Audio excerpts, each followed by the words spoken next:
Welcome to all of you for this very interesting session. And we have one of the greatest Indologists, Dr. Koenraad Elst, with us.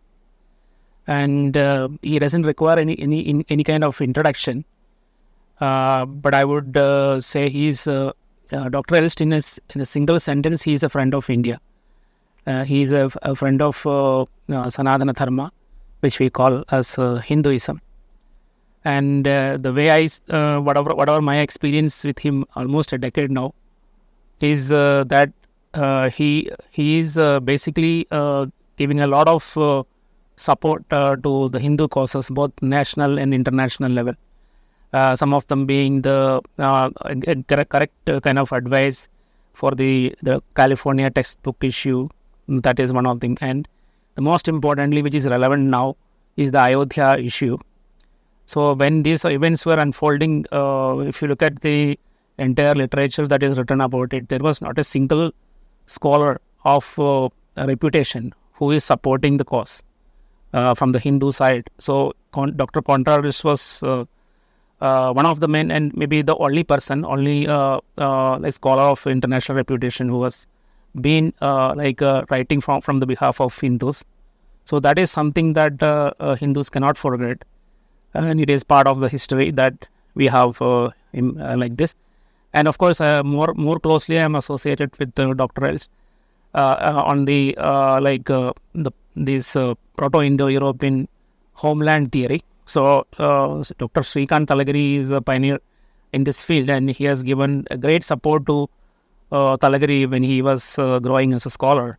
And that is also one of the another important aspect that we have to look at when we talk about Dr. Elst. So he is having a very kind of critical analysis of the Proto-Indo-European homeland theory, which is popularly known as out of India theory in India. So he has analyzed it in a very realistic manner, and look at the pros and cons of this literature from both the sides, like from the people who, or the researchers who put the homeland outside India, as well as Talagiri and others who have put this homeland inside India. So he has done a very critical analysis of it, and with seeing the merit in the Indian origin homeland theory, he is a big supporter of Shrikant Talagiri. So that is another aspect of it, of Dr. Elst. And then of course he is a person who speaks truth without any sugarcoating. So maybe because of that, some people have got some misunderstanding. So I think this particular session or discussion will also help to clarify that. So such a kind of person is very much important for Hindu cause or Sanatana Dharma, because it is very easy to hear sweet lies. That is what most people do. But it is the bitter truth which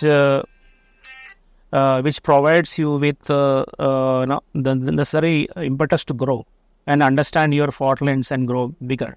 So it's very rare to have such a critic or a truth sayer with us, and that is one factor that we have to consider when we are interacting with Dr. Elst. Like I've seen in the Twitter everywhere, people are becoming very critical, but they are not understanding the entire many decades of work of Dr. Elst. So that is what I would say in the very beginning, that he is a truth sayer and he is a positive critic. And in that aspect, he is also a well-wisher of RSS and BJP as well, because all of his criticism are focused on growing or improving or developing the cultural organization as well as the political party.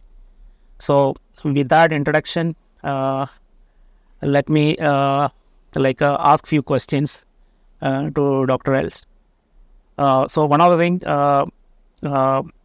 Dr. Elst and then Talagiri and Dr. David Frawley, these three people are like big influencers in my personal life, and I have read books of all these three people, and especially of Dr. Elst in terms of realism and clarity, like that. So first question is about to Dr. Elst, which is your first book that you have? Well, to answer truthfully, I'm going to say something that nobody expects. My first book was self-published, and it was about the topic of the zodiac, which was a juvenile love of mine.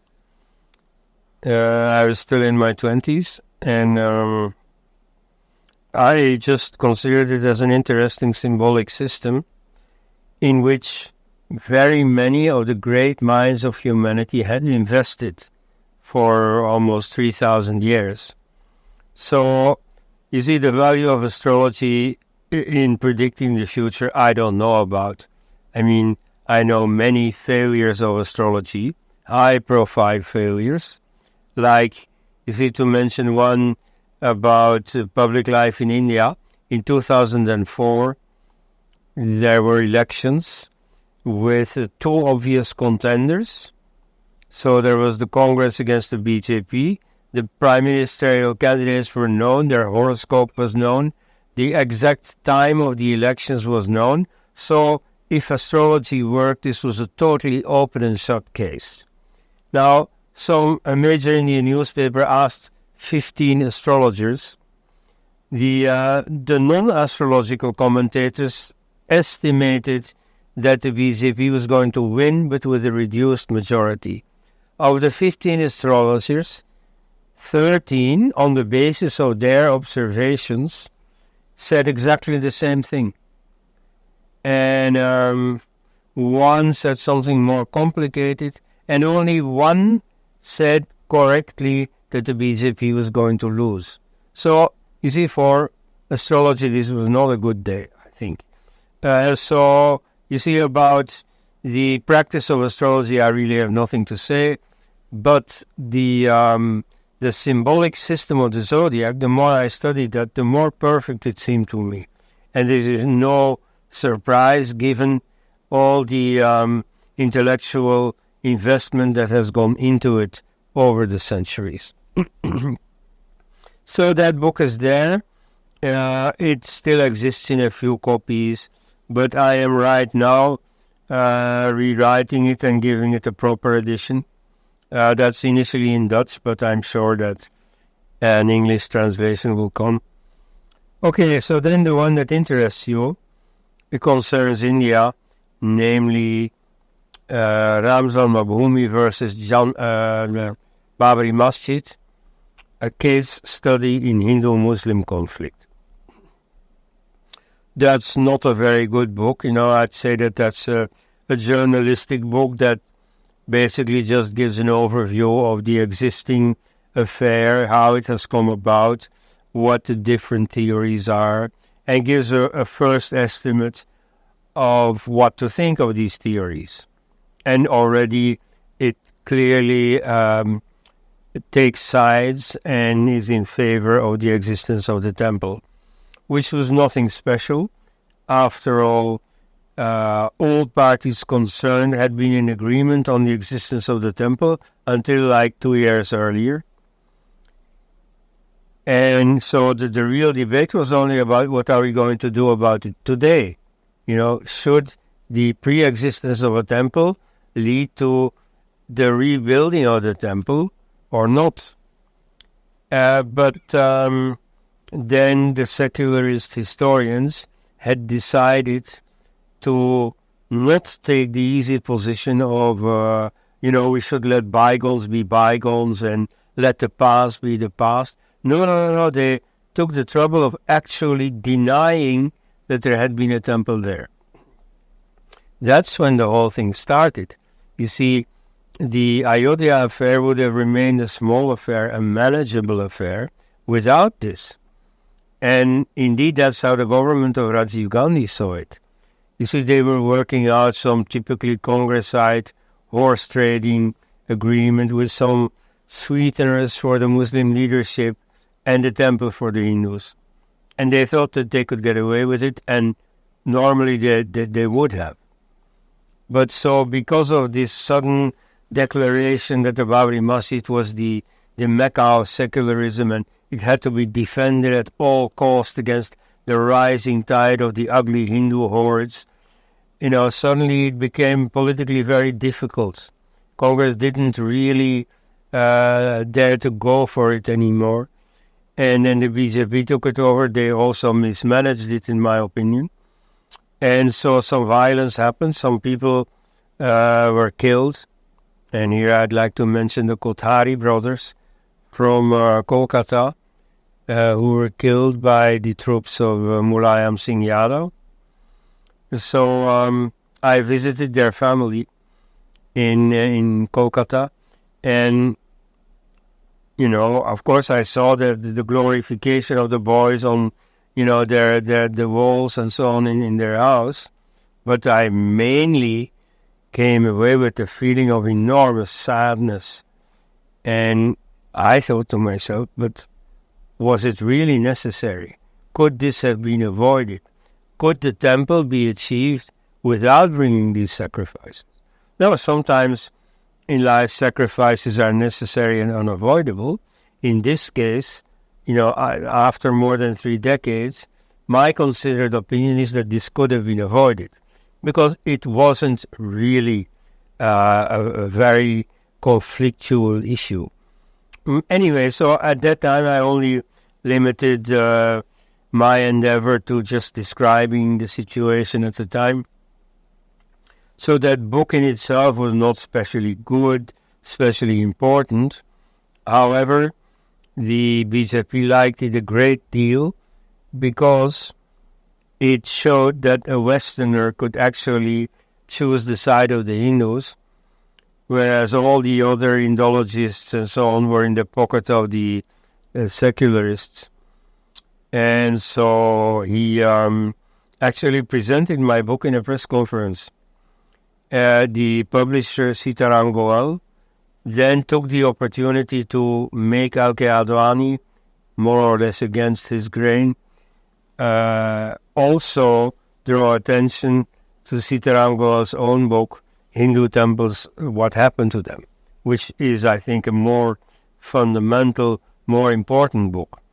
And so that's the one that contains the famous list of about 2,000 Hindu temples forcibly replaced by mosques. A very incomplete list, but already unassailable. Nobody of the eminent historians, either Indian or foreign, has even tried to challenge one of those almost 2,000 claims. Yeah, that leads to the second question about how did you familiarize with Sitaram Goel and Ram Sarup and of course Srikant Talagiri as well? Yes, well, a bit of coincidence, I dare say. So I was living in Varanasi, and I had lost my passport. I had to go to the embassy in Delhi, and it took a few days. So meanwhile, I was staying here, and being a book lover, I went to the publishing area in Daryaganj. And there I found a book called History of Hindu-Christian Encounters. Bought it and read it that same night. And I thought it was really good. And the next day I went to the same bookshop, not really planning anything. But the bookseller asked me what I thought of the book. I said, yeah, it was great. And so he said, well, actually, if you want to talk to the writer, he lives just around, or his office is just around the corner. And so then he phoned and arranged, and so that same afternoon I went there. And it was an enormous eye-opener. You see, before that, of course, I had read much of the newspapers about the communal situation. I had also gone to the bookshop on Janewalan of the RSS, which disappointed me. It was the usual nationalism, of which you find varieties in every country where the national question is alive. And, it's also a bit of, intellectual choosiness, in the sense that it was not intellectually challenging. I'd expected this foreign movement would be exotic and special and so on. It was nothing special at all. It was very predictable. And but that much I already knew. I had also gone to interview Syed Shahabuddin, who was the Muslim leader of one of the two movements in favor of the Babri Masjid. So he had agreed to meet me, but then when I went there, apparently he had changed his mind.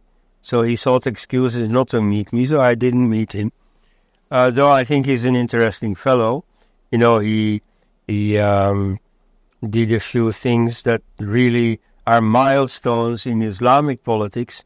At the same time, he has the merit of proposing the equality before the constitution of Hinduism and Islam.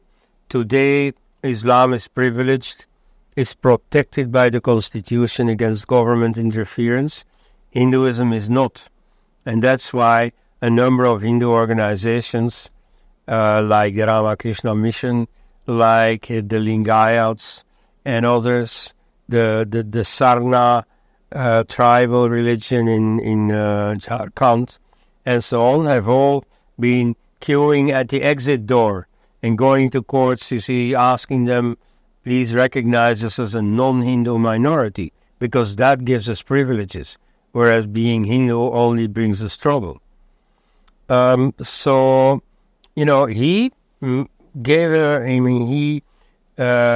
presented a private bill abolishing this whole notion of minority.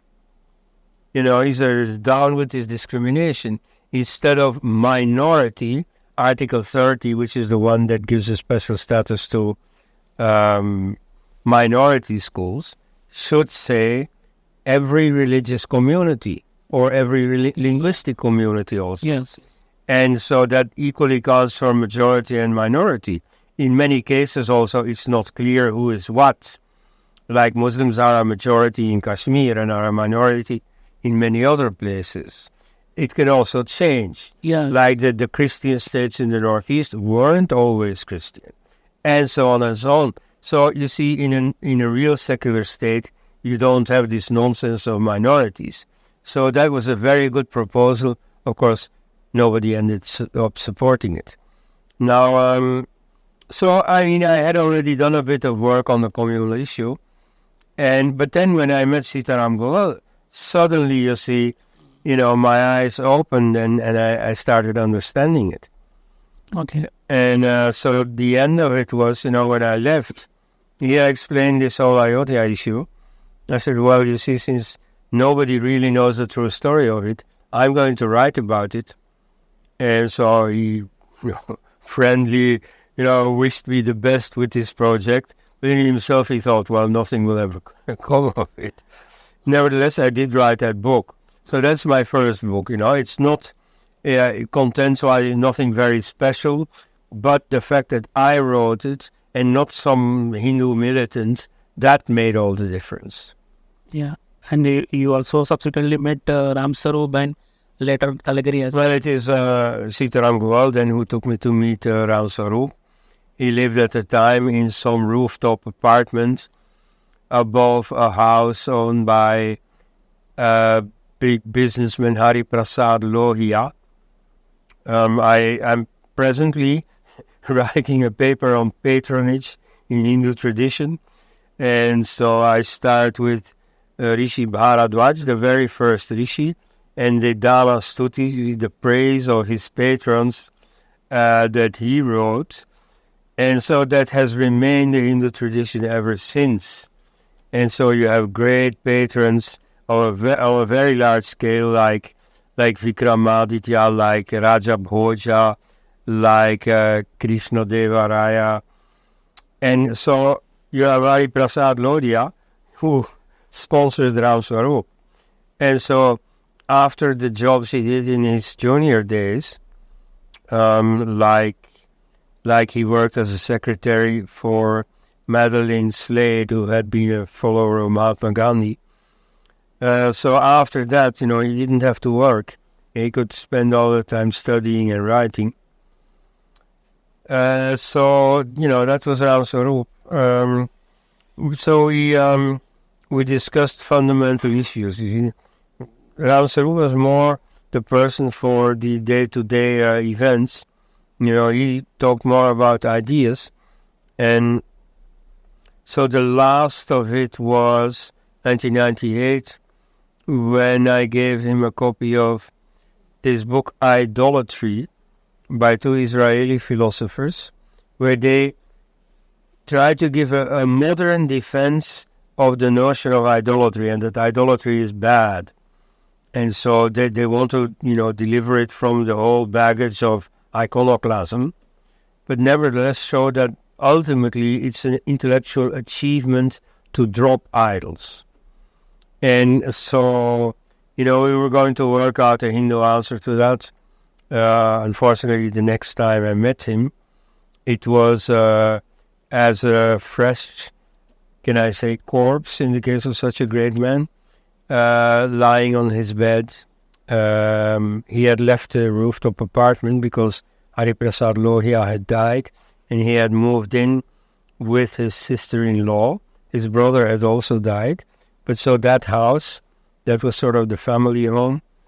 And so he stayed in a room in there. But that afternoon, I was going to meet him that evening. And that afternoon, he died in his sleep. And so I was at some office where... Actually, I was interviewing one of the top RSS men at that time. And so some peon came into the room really excitedly and saying, Ram Swarup, dead ho gaya. In typical English. And so then, I went to see, but nothing could be done anymore. And so I missed him. But of course, the work that he proposed to do will still be done, that I assure you. Okay. And Talagiri? Well, I knew of Talagiri's ideas in 1993 when he wrote this first book against the Aryan invasion theory. What is it called again? Aryan invasion theory and Hindu nationalism, or something like that. And so that book already shows where he's going, but argumentatively it's not very strong yet. I mean, it's a new version of what was then becoming common. That is to say, only a handful of books went in that direction. Namely, the realization that there is something wrong with the Aryan invasion theory. There was no Aryan invasion. And then some of us, by far not all of us, thought of an alternative scenario, namely that India was the homeland. Mind you, many Hindus who were against the Aryan invasion theory posited no alternative. For them, you see, the Aryans had not come into India, the homeland was not anywhere else, but where all the other languages came from, that were presently in Europe and everywhere, that they didn't care to know. And for them, in fact, they mistrusted Westerners who tried to say, yeah, but the Western languages actually come from India, because to them this felt like, oh, it's still the foreign hand. You see, they don't want to say we went into India, but they still want to keep the Indian link by saying we came out of India. And so they didn't like that. And so there are only a few scholars who started exploring the idea that India was the homeland. However, at the time, we were still pretty clueless. And, we had no real alternative scenario. One person of Indian origin who worked in that direction was Satya Swarup Mishra, a professor of linguistics. Now, in the case of Indians, I must say, very few of them know Indo-European languages, except for Indian languages and then English. So in that respect, of course, Europeans start with a head start. You see, we know it. I mean, before I became 18, I knew 3 Germanic languages, 2 Romance languages, and Greek. And I knew the mechanism of how languages relate to each other and so on. So from there, to push through to an understanding of the Indo-European problem was fairly easy. And so very, very few Indians have made the same step in the opposite direction. But so Satya Swarup made a very important contribution by showing how the example of the gypsies, which is history, which is verifiable, shows the mechanisms by which Indians may have left India and given linguistic results that are actually observable.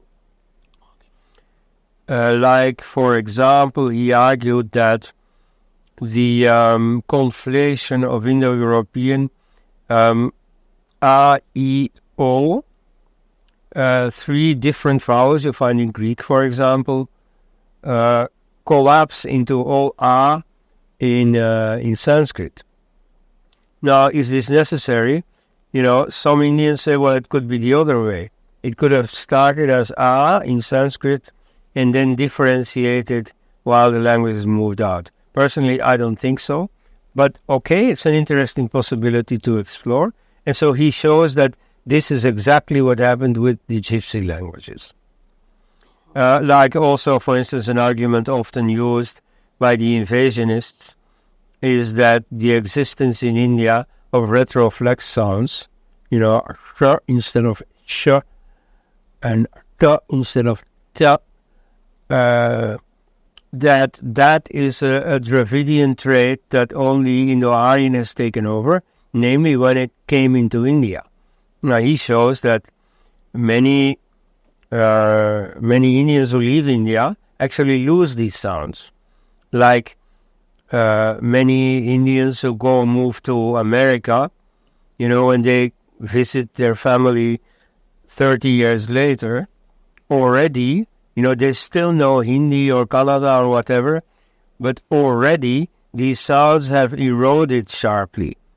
And so it is perfectly realistic to envisage the opposite scenario, which is also strengthened by the fact that clearly these sounds do not originate in the Dravidian, which is defective on these sounds in certain respects, like in Sanskrit, for instance, the retroflex consonants can start a word, like Shadyantra, and, in Dravidian they can't. I mean, this is a big subject, but so Satya Swarup Mishra, set us on course to an out of India scenario. And so many people tried, groping in the dark in the same direction. And Talageri, in his first book, is still pretty much at that stage, mainly because, you see, he tries to bring in historical data from the literature. Most of it is still from the Puranas, which are late literature from the first millennium AD. And, that's typical for Hindus in general. Like we saw it this summer when the BJP government created some commotion by announcing an event presided over by Draupadi Murmu, president of Bharat. Yeah. And so immediately there was a discussion in the media with people, scurrying around, where does Bharat fit in our history? And so practically all of them based themselves on the Puranas. And they misidentified this Bharata, because there are many Bharatas in Indian history. Who is the original one? I mean, just like all Alexanders in the world are ultimately named after Alexander of Macedon. So the ancient Bharata is the one at whose court Bharadwaja composed the first Vedas. So to call India Bharat is the same as to call it Veda land. Yeah. Now, if Modi had said that, maybe there would have, emerged a real controversy. Yeah, yes. But at any rate, he still was using the Puranas as a source. And so in his following book in 2000, the Rigveda, a historical analysis, that book is really a milestone. And so there he extracts the historical information from the Rigveda. And then that is, elaborated in more detail in his next book, The Rigveda and the Avesta, 2008. But so from then on, you get a real out of India theory. It has a consistent narrative, and then more and more evidence is added to that narrative, and it looks ever more logical. Everything falls into place. Yeah, it become very strong now. Yeah. Now, as for my first meeting with Talageri, that was actually the day after the demolition. You see, I was flying into India from Brussels. On the plane, I happened to meet a former fellow student of mine with her new husband. They were like on their honeymoon to India. They didn't know what they were in for, because just when we landed, it was all over the news that, the Babri Masjid has been demolished and so on. And this Pradeep, the son of Sitaram Goel, came to pick us up from the airport. So they joined me, and immediately, they were treated to dinner at the Goel house. And so meanwhile in the car, Pradeep told me, yeah, this guy is in prison and this guy has gone underground. So, to them it sounded like, where am I coming to? Then, you see, one more thing I want to say about this episode. When they spent, some time conversing with Sitaram Goel over lunch, they were extremely impressed. And so, you see, we said goodbye. She told me, my God, you see how I feel so small compared to this man. See, okay, now, this is also when I met Sitaram Goel. This is also when I met Srikant Talageri. And so, yes, I mean, it was very good to meet a real person who was taking real strides in the direction of an out-of-India theory. And so that's how I have known him since. And, there are many Hindus whom I like in some respects, but whom in other respects I frown at. Like, for instance, one guy is a Kashmiri Pandit, and he has all these stories about persecution in Kashmir and so on. His views on religion and philosophy and so on, I completely share. But then, you see, he's a, very orthodox casteist. And I understand where all that comes from. I don't want to be too, condemning or so. Nevertheless, that I really can't share. Now, in the case of Talageri, there is no such thing. We understand each other across the board. Yeah, yes. So, one book that I have, it has personally influenced me is the Decolonizing Hindu Mind. Yes. So, what made you to write that book? Well, it's simply the book version of my doctoral thesis. Oh. Now, why did I do that doctoral thesis? Well, you see, after writing my Ayodhya book, suddenly I became quite popular in Hindu nationalist circles, because I was the first Westerner to support their claim on the Ayodhya side. And so at the time, the RSS was still a very secretive organization. So this originates in its first years. It was founded by Dr. Hedgewar, fresh from his time among the Bengal revolutionaries. And so in the revolutionary movement, let me say, by the way, of course it was a part of a freedom movement. Many RSS men, even later, fell under British bullets because of their nationalist engagement. So the leftist story that the RSS stayed away from the freedom movement is totally untrue. Anyway, so he came from the revolutionaries, and there the habit was never to write anything down, because that could fall into the hands of the police. And so, for their organizational work, they did a lot of motion, because they had to communicate in person. And the telephone was still very rare in India and so on.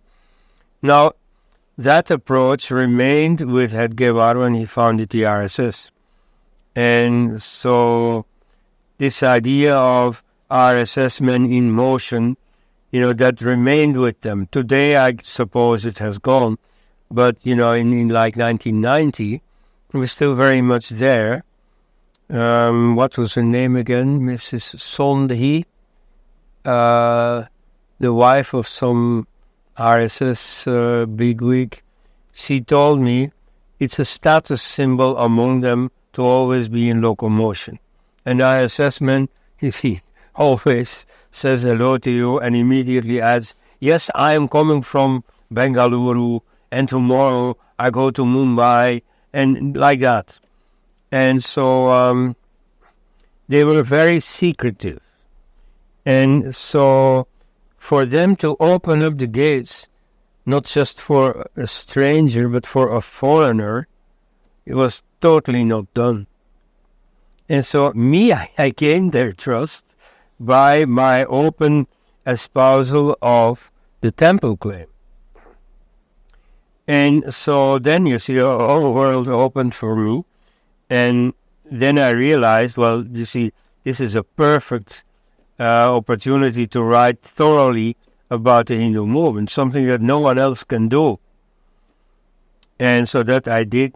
In my jury, there was a lady theologian, Catholic theologian, who, absolutely opposed Hindu nationalism. But she had to admit during my jury deliberation that she had never seen a richness in contents, in data that was present in my thesis. Because, the data were thrown into my lap.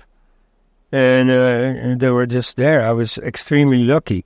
That's what I can say, This is not my own achievement. It was just obvious. And so that was then published, actually as 2 books. So this is the main one, Decolonizing the Hindu Mind, and then also Who is a Hindu? Yeah, it's and so that was then published by Rupa Publishers, who at the time were not being difficult yet. You see, in 2018 or so, I published Hindu Dharma and the Culture Wars. By that time, you see, they had appointed a sensitivity reader, who was troubling me all the time. Yeah, but this might hurt these feelings. And so for me, it became a big exercise in adjusting the words and still saying the same thing. But so at that time, there was no trouble yet. I also heard that in the newspaper Asian Age, in May 2001, it was the non-fiction bestseller, number 1. Yeah. So that was a great relief. Many people have mentioned, like Hindus, they mentioned that they have broken away from this some kind of constrictive or Abrahamic mindset using your book. That's a great achievement, actually. Yeah, thanks. So there is now I'm just moving to the current state of the art Proto-Indo-European with the new papers that has come with a new homeland theory. So how do you look at the current state of the Proto-Indo-European, whether it is tilting towards Indian origin, or is there anything to be said about the other homelands? Yes, well, the Aryan invasion theory is in trouble. And it's not the doing of Indians. It's not my own doing. I mean, I've written a few up-to-date papers the last few years about it, and very much directed at the Western audience. But I don't think they have made any waves. At any rate, there is no serious reaction from them. Nor is there any serious reaction to anything written by Indians. Like the name Talagiri, I don't think it ever appears in Western writings about this issue. But this is somewhat changing. And so the big event in the Aryan invasion camp is, there's 2. In 2018, you had this book by David Rice, who we are and where we came from, I think it's called.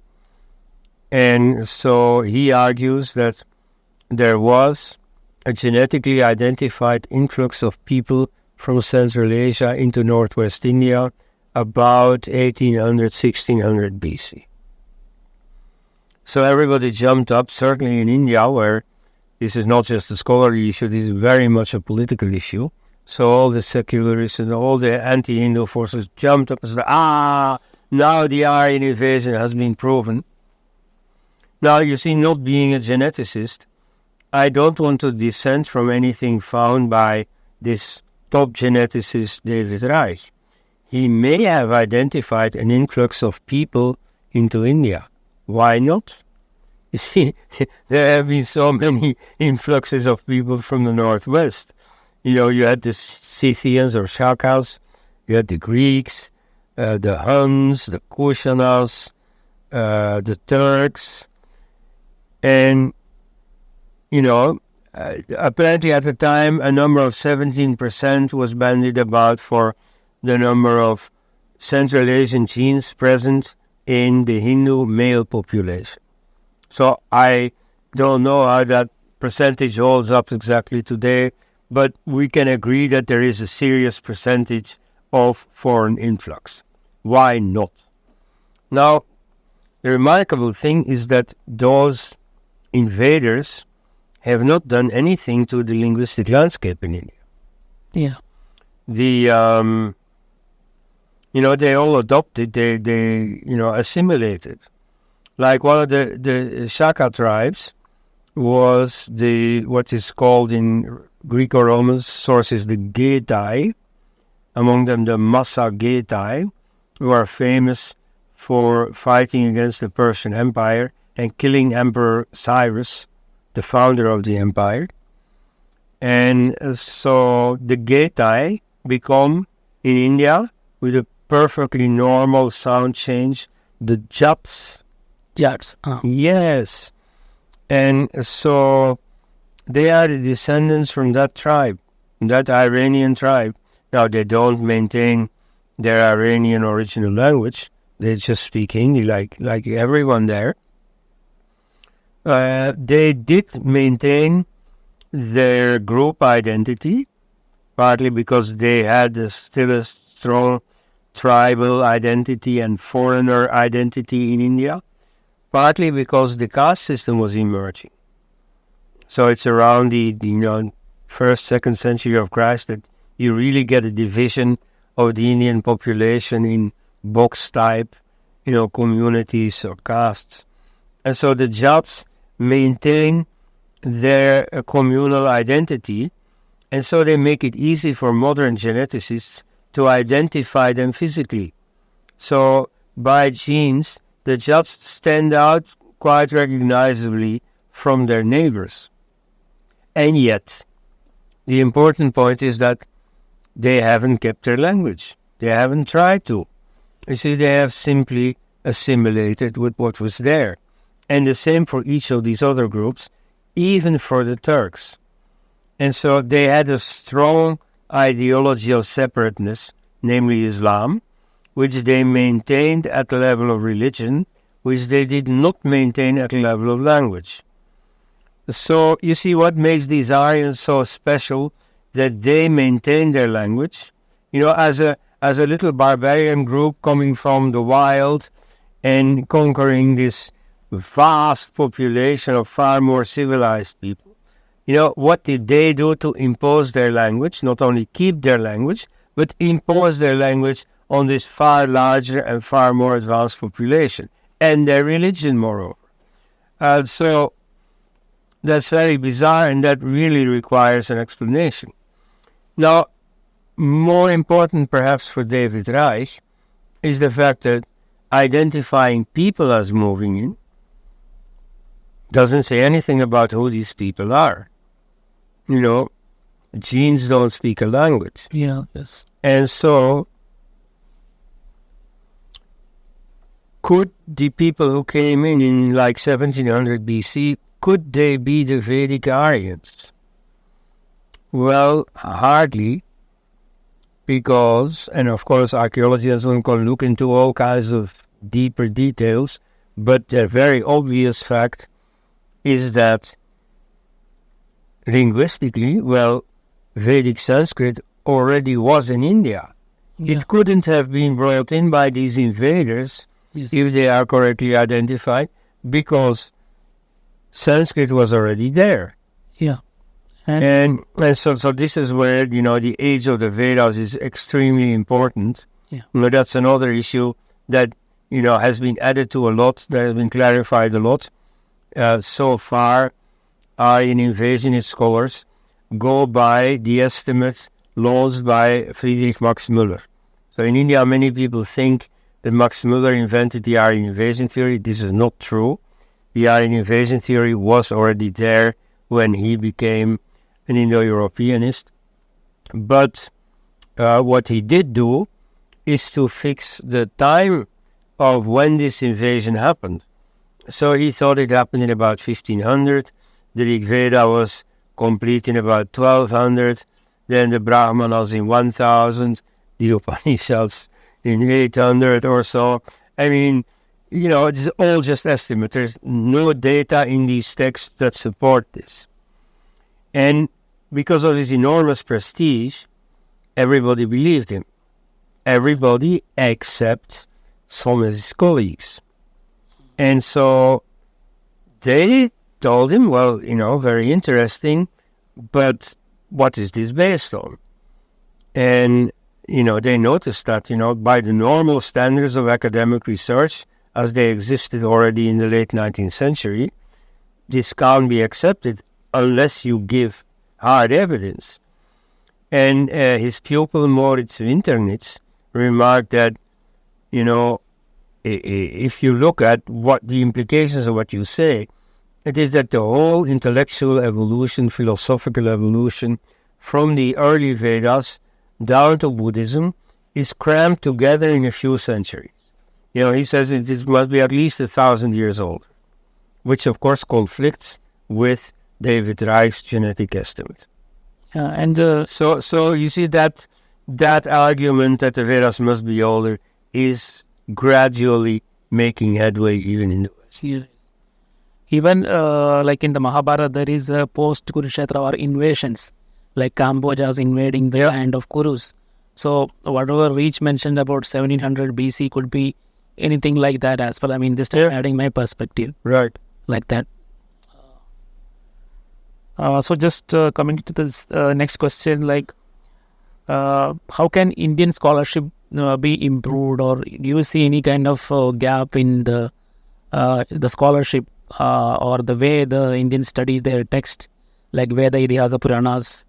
So is there any suggestions? Well, over the past decades, I have often been a bit desperate about Indian scholarship. Of course, they know a lot better Sanskrit than I do, and their knowledge of detail of Sanskrit literature is enormously larger than anything I can hope to achieve in this lifetime. You see, I started studying Sanskrit way too late in life, and I have many other things to do and so on, so it'll never be enough.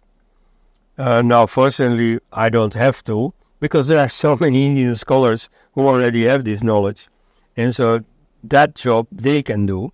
However, they won't, or at least I didn't have the impression, because many of them have these religious beliefs that stand in the way. Like many of them believe and insist, even when I express my doubts, they insist that the Vedas are divinely revealed, that they have no history, you can't extract any historical information from them. And so that's, that stands in the way of, exploring them for historical information. Then the whole linguistic evidence was totally close to Indians. I mean, after Satya Swarup Mishra died, nobody else was taking this up. And there was no department of Indo-European linguistics in India. Yeah. There are departments of linguistics who mostly do sociolinguistics, and so all these languages are not known. Then I already mentioned a disadvantage that Indians have vis-a-vis Europeans, so they don't know any Slavic, Romance, and so on languages. So, but still, I mean, there's a lot you could do if Hindus set their mind to it. You know, I want to explore this aspect of the question. They could do a lot, and that they haven't done, except Talagiri. You know, he has brought a few, great new insights, but otherwise nobody cared to do so. Now I can say, well, no matter. Much of the linguistic, conclusions you can evaluate just using common sense. Like you see, Talagiri also doesn't know Russian or German or whatever. Nevertheless, you see the way he handles the conclusions given by the invasionists and what's wrong with them, comes from common sense and using logic. That's a very strong point in Talagiri. He can really extract all the conclusions that are hidden, present in any type of information. Now, you see what is happening now is a very important change. So far, most Indians who care to have an opinion about the homeland question said that, oh yeah, we don't need linguistics. Linguistics is part of a colonial conspiracy, and it's a pseudo-science, and Proto-Indo-European is a ghost language, and so on. And, they very pompously declared, oh yeah, this can't be true because there's a conspiracy behind it. Well. Now that it has gone. I mean, I'm sure that here and there, maybe on Twitter or so, that language is still heard. But now you get a number of new researchers, mostly coming from a discipline that is very congenial to Hindus, namely genetics. You see, when it comes to like biomedical science, it's an exact science, a hard science.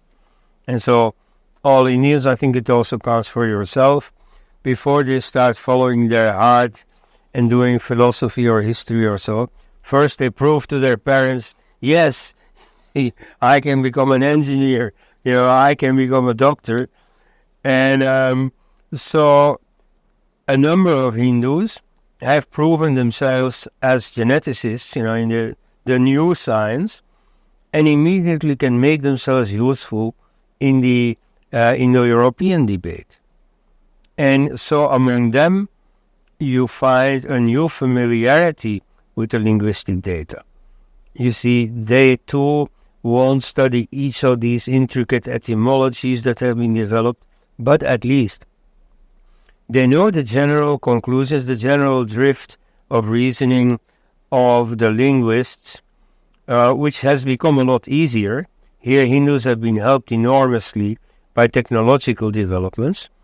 You see, thanks to the internet, they know they have access to all the new developments in the West. Whenever I went to Indo-European conferences in Leiden or Oxford or Berlin or so, I was always the only out-of-India theorist present. And I wondered, where are all these Indians? I mean, the day that India was a poor, backward country and so on, that's behind us. Right now, there ought to be Hindus here, even if only like expatriates, NRIs.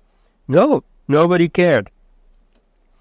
And so I thought this was a rather poor performance on the Hindu side, a show of, very defective commitment. Now, that's no longer relevant, because everything that is being said over there gets published in papers that are available online, and we do find a number of people who read these papers and who very intelligently comment on them. So I am quite optimistic. And so the present stage is that Hindus are starting to debate the issue, argue the issue on the same level as Western scholars. the next step, and it can't be far away anymore, is that Western scholars start debating them and start at last to take cognizance of Hindu contributions like Talageri's. There is another question slightly different, like what are your views on freeing Hindu temples? Because that has been a... Yeah, this is a very different issue, but yes, last year I was here, I was taken to Hampi. This is another place I would never have gone if anybody had allowed me to decide. You know, if it depended on me, I would never have seen anything of India except college halls and traffic jams. But, everywhere people are proud of their own local, monuments and so on. Take me there. And this way I've finally, acquired some knowledge of India. Now in Hampi, we met the local Maharaja, the descendant of the Vijayanagar dynasty. And so we discussed the problem of state ownership of the temples.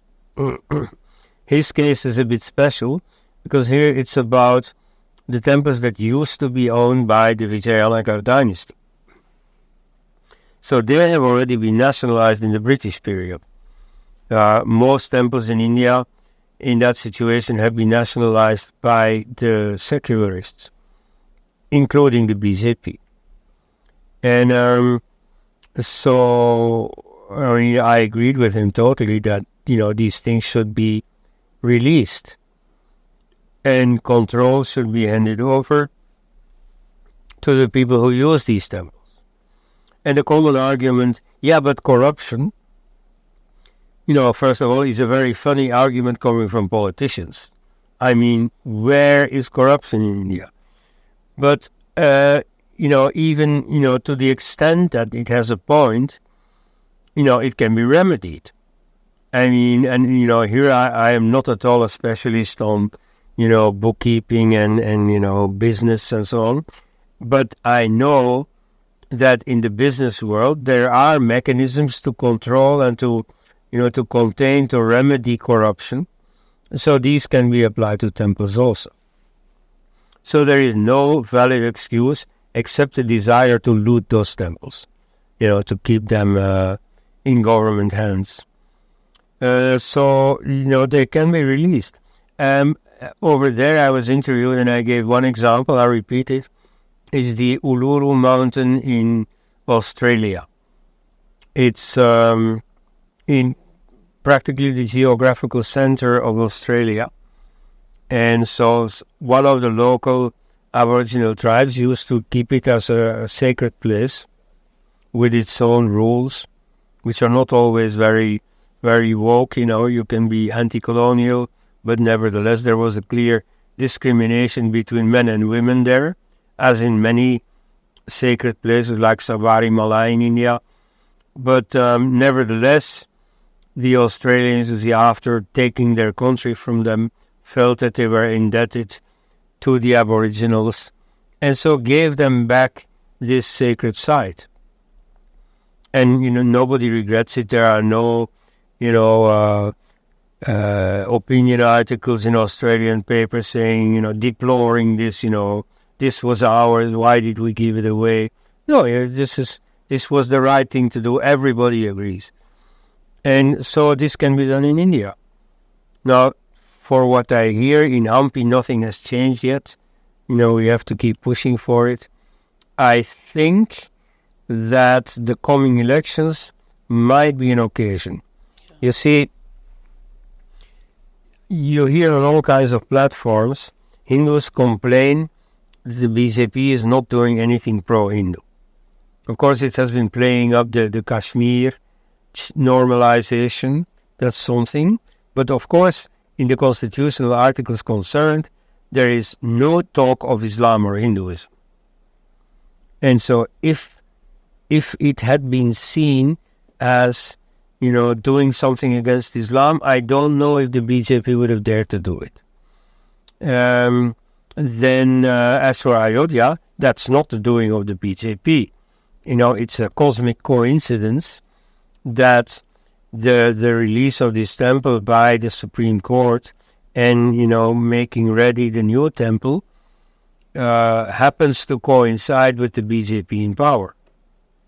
The decisive decision by the court, by the UP High Court, came in 2010, when neither in UP nor at the center the BJP was in power, and which is a good thing. I mean, it proves that India is not a banana republic. You see, the courts are really independent.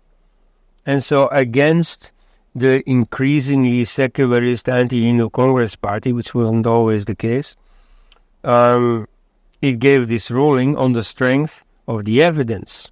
It is the scholars who made sure that the temple was awarded to the Hindu side, not the BJP. And so on all issues where the BJP could have made a difference, they didn't. And so the most important ones are fairly easy to achieve, like Article 30 of the Constitution. In fact, all Articles 25 to 30 of the Constitution contain some discrimination against Hindus, so 30 the most blatant one in managing places of education.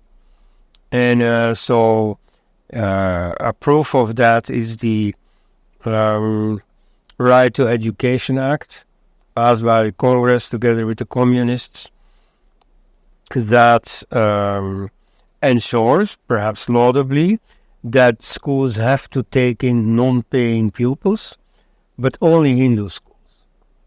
And so that discrimination really absolutely has to go. Everybody can see it. The BJP could have realized it, but they refused to. When one of their members, Satyapal Singh, brought a private bill to this effect in 2017, the BJP bribed him to let this proposal die, and nothing came of it. Now, some people say, there's no hope, and, we have to punish the BJP by not voting for it. And an alternative party has actually come up, Sanatan Bharat Party. I don't think it will go very far, but, it's a laudable effort in the sense that it can act as a spur on the BJP to get serious about their erstwhile Hindu identity. But, now with the new elections, I consider it possible that new faces come up who remember that it was loyalty to the Hindu cause and not to the organization, which was only an instrument of the Hindu cause, that long ago they joined the RSS BJP. And so some of the new faces among the chief ministers give me some hope. And so I tend not to give up on the BJP yet, also because the argument that they facilely use, namely that there is no alternative, is somewhat true. Not that they are doing any better than Congress would have done, but they might in the future. You see, this is just hope, maybe hope against hope. I mean, at least hope against the record. The past 10 years have offered no hope. Nevertheless, there are some basic data about the RSS BJP, namely that they attract pro-Hindu people that leave the possibility open. So let's see. And so a new beginning that may come, it's not sure yet, that may come in May 2024, may reopen these possibilities. Yeah. So coming to the last few questions. So what are the impact you perceive of Ayodhya, especially on the Hindu community worldwide? Even so many polytheist revivals happening across the world. So what is the impact to the Hindu community as well as the reviving polytheist traditions? Well, you see, the RSS has its reputation against it. And I was just last week reminded of that. You see, the one RSS pracharak, Yashwant Pathak, who is a retired pharmacy professor in some American university. In 2000, he set up an organization called the Gathering of the Elders, or the name of the organization is International Center for Cultural Studies, or some innocent-looking name. But that was actually some kind of pagan international.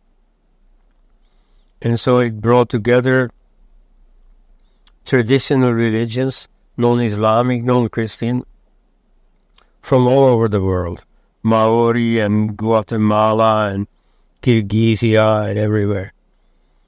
And so it invited them to one particular city in India every 3 years. And it was a voting consensus that they wanted to have a city in India, because India, as the remaining bastion of Hindu Dharma, was seen as a logical place to host these attempts at pagan, not unification, but understanding, coordination, and so that happened in 2003, 2006, 9, 12, 15, 18, 21 online because of COVID, and now 24. A friend of mine from Belgium, but who is a member of a British Druid group, and because of the Eurostar and so on, Britain is not really a foreign country anymore. For us, it's a neighboring country. I'm from Belgium, by the way. So, she participated in their Druidic meeting festival that took place every summer with the Hindus, who are a strong community in Britain, called One Tree.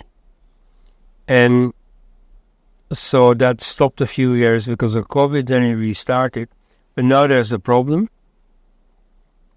And she also gave that as a reason for, unlike the past few times, not coming to the meeting in India this winter. Namely that, it's organized by the RSS, which is an anti-Muslim organization. Well, you see, some of the religions that gather there happen to have quite a history with Islam. But still, it is not anti-Muslim. It just doesn't talk about Islam. It talks about their own traditions. Nevertheless, you see, for a very long time, I was already pleasantly surprised that an RSS tentacle could pull it off, to gather all these people without attracting the attention of the usual Hindu phobes.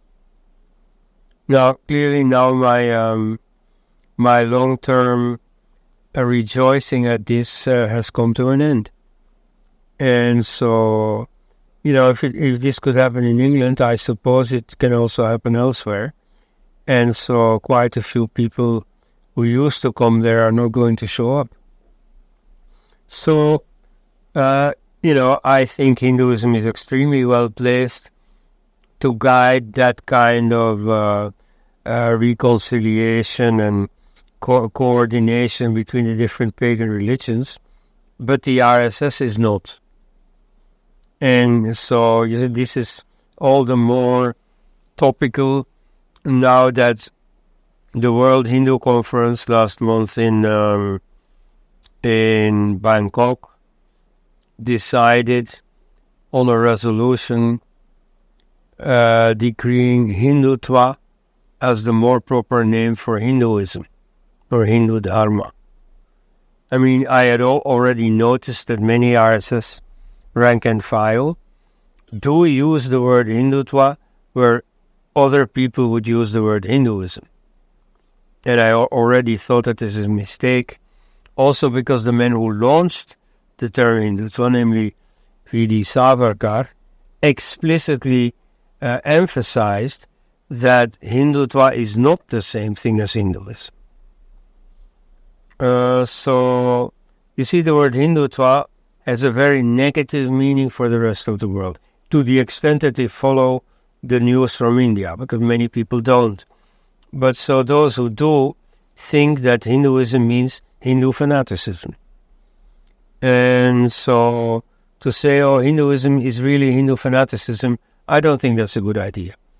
And so that scares away people, and in this case, these pagan people, allies that in fact you badly want to have. You want to explore the commonality, the presence of, Hindu-like elements in the different pagan cultures and so on.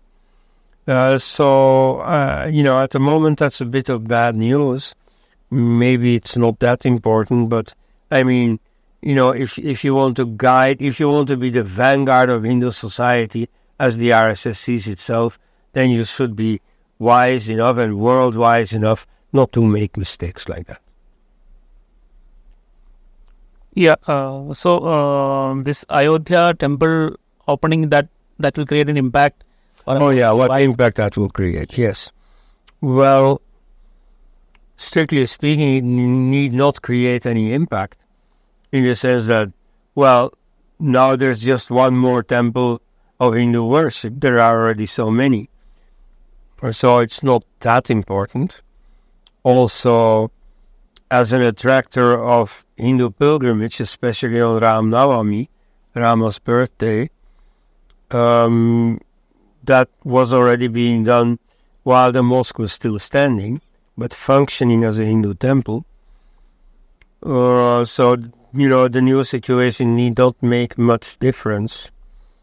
One thing I want to warn for is that it will not only be an attractor for pilgrims and for tourists, as the government has planned with the redesign, just like in Ujjain and in Varanasi, but also for terrorists.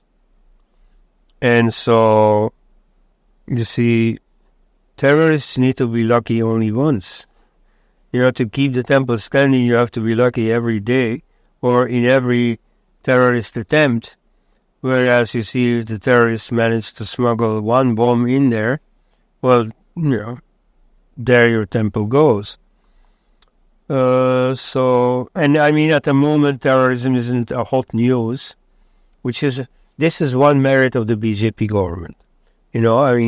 I love to criticize the BJP government. Here, I have to concede to them, this is one thing they've done very well. Terrorism is not dead, but it's at a far lower level than like 15 years ago. Even when the terrorists had a government friendly to them, which is what the communist government at the time was. It made common cause with the breaking India forces. Even then the terrorists kept attacking India. Kept throwing bombs at the, Taj Hotel in Mumbai and everywhere. And, or even the,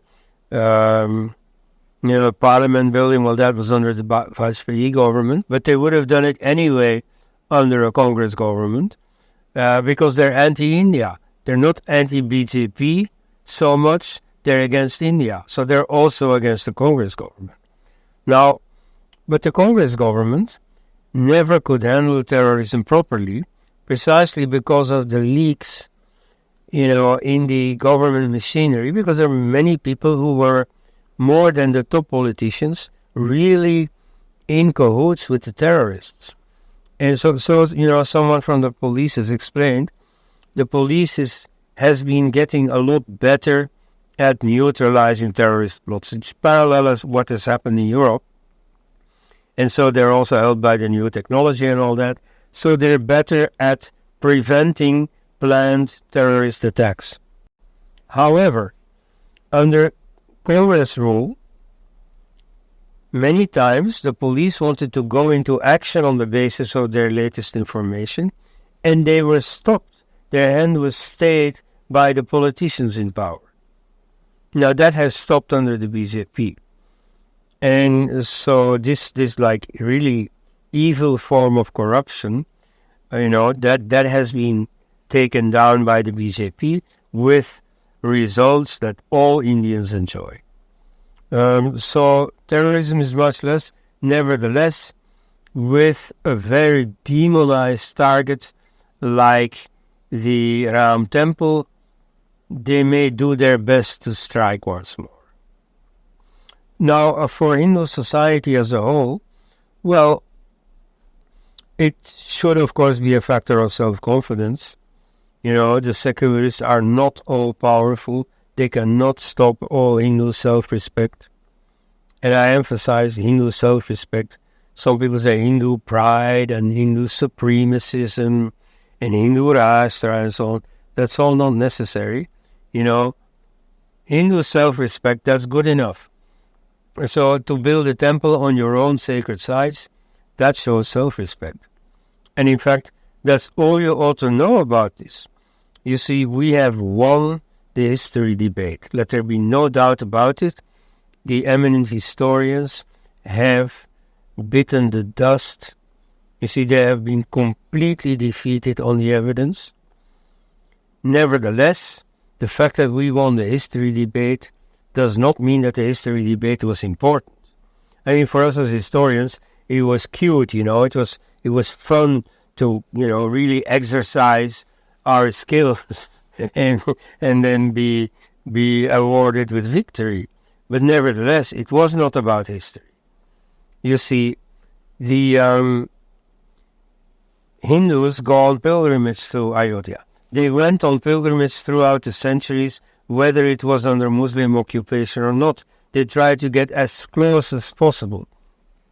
In Ayodhya, I was there last year, some of the houses as close as possible to the contentious site where the Babri Masjid used to stand, have temples inside the house. This shows the Hindu persistence. Even if they were denied the right to go to the site itself, they kept coming as close as possible. The same thing in Varanasi with the house temples that have been demolished to make a nice plaza for tourists. And so here, you see that Hindus have been crowned with victory. Finally, you see persistently, doggedly striving for the restoration of this temple has worked. However, once, the decision had to be made about should a temple be built there or not, the question was extremely simple. Who goes on pilgrimage there? For whom is this a sacred site? No Muslim ever went there.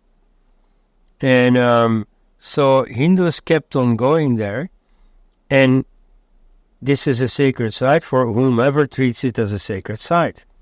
And so it is only perfectly logical that Hindus build a temple at their own sacred site. And that's how everyone in the secular world sees it.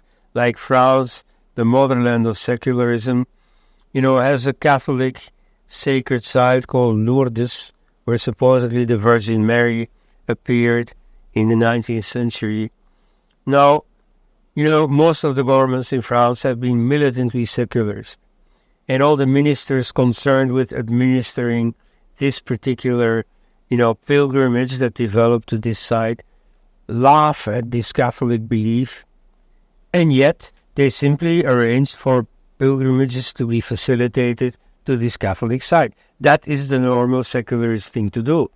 As a secular government, you don't take sides in these religious issues. So, for India too, it was extremely simple. Hindus should be allowed to go there, not because, Baba long ago did this or that, and Hindus against that did this or that. No, because it's a sacred site to Hindus today. Yes. And so, finally, Hindus have won through on this point. So that's very good, It's a boost to their self-confidence. Yeah. The last question is a little generic. So when you look at the future, what are the things you see as optimistic and pessimistic? What is your view the coming few decades, whether the world will turn worse or good? Well, as I usually say in answer to this question, I don't have a crystal ball. But okay, I'll try. the demographic evolution does not look good. It is mainly Africa that is growing, but also North Africa and West Asia. Pakistan is growing a lot faster than India. Within India, the Muslim community is growing a lot faster in the Hindu community. And within the Hindu community, it is sects like Jainism, which are like one of the most intelligent and most peaceful forms of and constructive forms of Hinduism. They are losing the most, just like worldwide is the most, refined and sophisticated cultures like Japan that are losing ground the most. So this is a bit cause for worry. On the other hand, you have enough people in India, and there's nothing intrinsically Muslim about Indian Muslims. And so I think the religious landscape is busy starting a very fundamental change. So there's first of all the technology. You see, Hindus don't achieve much. They, their supposed fight against Islam and Christianity and so on doesn't amount to much. But somehow they are helped by outside circumstances. And so one of the great things is the rise of the internet. Hindus are not really a religion of the book. They're a very visual culture, very oral culture, with all these stories from the Mahabharata and so on. And this is greatly helped by these visual media, YouTube and so on. Then it is enormously good to spread ideas. Many people who, are not very literate, don't read books and so on, they just have to turn on YouTube. They get a video explaining in like an hour and a half some complex issue at a level that they can understand. So ideas can spread far more, fast than they used to. And, we already start seeing the effect. In the Christian community, for instance, you have a number of videos by, Bible scholars who have apostatized from Christianity. Like Bart Ehrman, for example, to name one of the most famous ones. Precisely because their increasingly detailed findings about the Bible convince them that, this is just a human product. There's nothing divine about it. So the ideas are good and laudable and so on. Nevertheless, it's not a religion that I can believe in that is going to take me to heaven or anything. Now, that is, of course, a repeat, a modern version of something that has been happening through books in Europe since the 18th century. But now only faster, and now also in America, which used to be a Christian stronghold until very recently. But more spectacular is that this is also happening in the Islamic world. And so the best ambassadors for Islam criticism today are ex-Muslims. And in many places, most Western countries, for instance, you have a society of ex-Muslims. In Kerala, you have one too. And in Arab countries, not yet. But, people don't want to go too public with it. But already very many people are leaving Islam. And, increasingly also, Muslim clerics are becoming worried about this. So here, I feel vindicated, because ever since I started working on Islam, 1989, I've been saying that the Islamic world is presently susceptible to a race between two tendencies. One is their growth, demographic and institutional. They're being helped, everything is facilitated for them, like all their immigrants in Western countries are encouraged by Western governments to remain Muslim. And just like in India.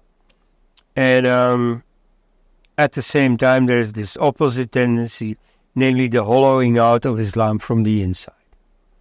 And so at that time, I saw it as inevitable. I didn't know yet about the effect that the internet would have, but today it's happening on a large scale. Now, one of the last countries that's going to be affected by this is India, because the polarization between Muslims and Hindus makes it difficult for Muslims to leave their community behind, to be a sort of a traitor to their community. So they on the whole are going to stay in Islam a bit longer than elsewhere in the world. Nevertheless, I think it is inevitable. So you see, if you simply extrapolate today's demographic evolution, it is very certain that within a century or earlier, India will be an Islamic state. It's a statement ascribed to Pervez Musharraf. I don't know if he made it on the internet as people claim. I'm very sure that in his table talk privately, he did make the comment, and many other Muslims likewise. He said, okay, Pakistan is losing against India. It loses every war against India. Economically, it's losing on every front. India is taking off so spectacularly. Pakistan can't possibly match it. Yet there's one thing that India can't prevent. It is itself becoming Pakistan. Now, you see, that may have seemed true maybe 30 years ago. Now I'm not at all so sure of it. I don't think Islam is ever going to be the majority religion in India. Same thing in Europe. So I think the counter tendency is now so much propped up, encouraged by the new media, the new intellectual culture that has grown, that, that danger will be averted. So it was very interesting with the diverse topics that we have talked, and many thanks for Dr. Elst for your views and elaborating these questions with very detailed answers. And with that, I conclude this session. Thank you.